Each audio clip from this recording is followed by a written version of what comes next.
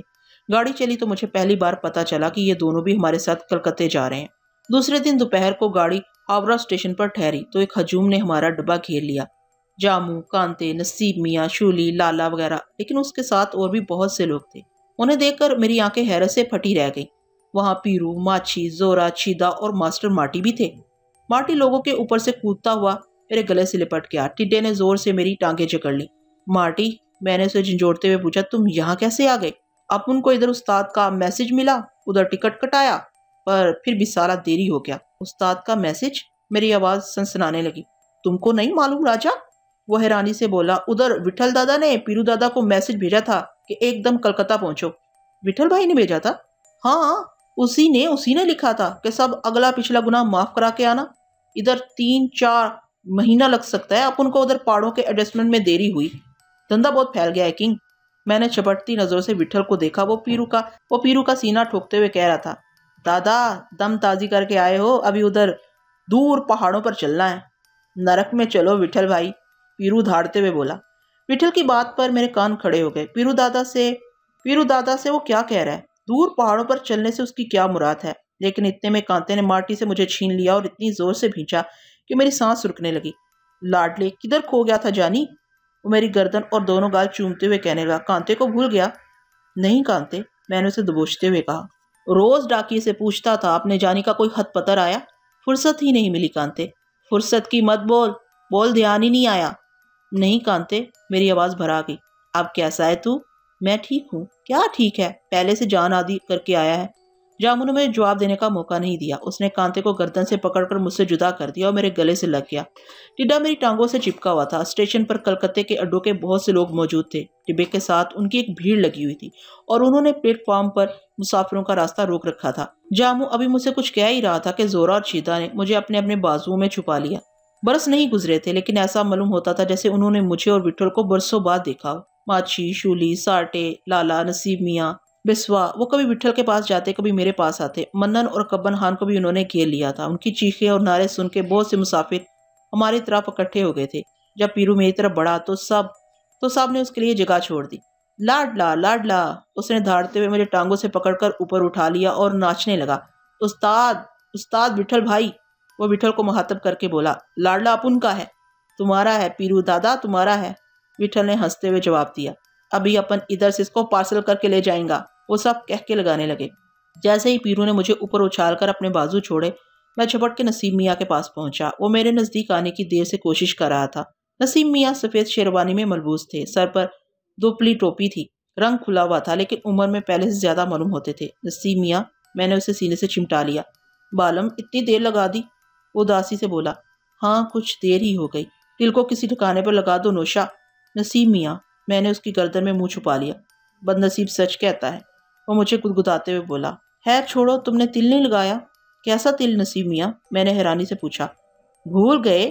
سجنا کہا تھا کالا تل لگا کے پردے سے نکلا کرو۔ میرے منہ میں خاک، لیکن بزرگوں سے سننے میں آیا ہے کہ نظر کا وار چاقو کے وار سے زیادہ تیز ہوتا ہے۔